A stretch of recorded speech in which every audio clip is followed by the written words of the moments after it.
Okay, so now that we know what most of the controls on a synthesizer do, it's time to start making some sounds. So I thought today we would begin by making a basic pad sound, as this is quite a common sound that you come across. And it's quite easy to do, and it uses quite a few of the things that we talked about. So we're starting with our initial saw wave, again. And all we need to do is make sort of a basic synth strings patch. So the way that I like to sort of think about making sounds is kind of think about sort of the real instrument that it's trying to emulate. So we think about strings, they have a lot of harmonic content. So we need to start off with a sound that kind of starts like that, really. So which is why we're looking at a saw wave specifically. That's more appropriate than, say, going for a square wave. Sounds less like strings. I know we're still not there at the moment. Nor a triangle. So we could stick with just saws, but on this synth we have got super saw, which is kind of 7 saw waves that are detuned in the middle, which is great. So if I put it on the saw super saw wave, and we change the color dial, spreads it out to be a lot thicker. And also I'm on 16 feet at the moment for my octave. I could go down a bit of a low one, but it's a bit thick, so we're going to keep it at 16 feet for now. Okay, so it sounds a bit better, but it's still not sounding like strings. So if you think about when a real strings player plays the strings, they sort of they bow and the sound kind of like fades in a little bit, and as they bowing, it sort of dies away a little bit. So we know from looking at our amp control that we can change that. So at the moment, I've got it to be quite sort of dry sounding. And quite cutting off quite quickly. So if I add some attack, that means the sound's going to fade in. And similarly, if I add some release,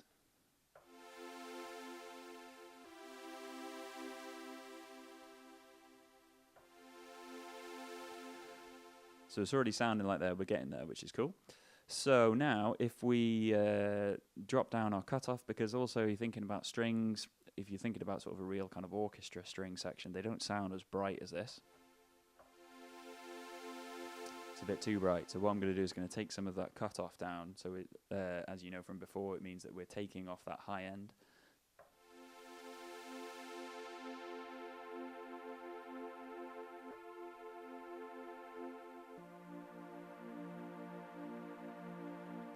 So sounding quite nice already.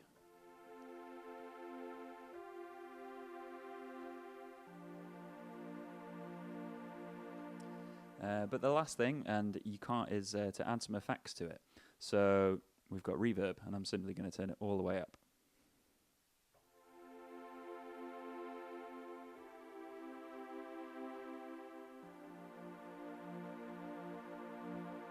And you hear the difference that makes. That adds this real kind of width to the sound that you don't get normally. Like if I turn the reverb off, and all the way up, you can hear that space that it's adding. So.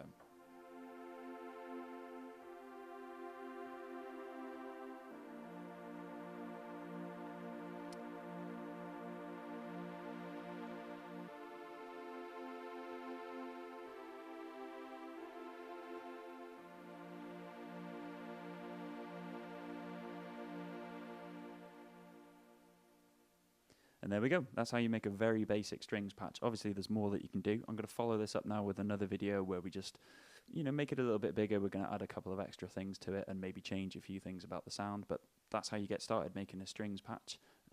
Give it a try, basic pad sound. It's the first step to sort of making your own tones on your synth. Thanks very much.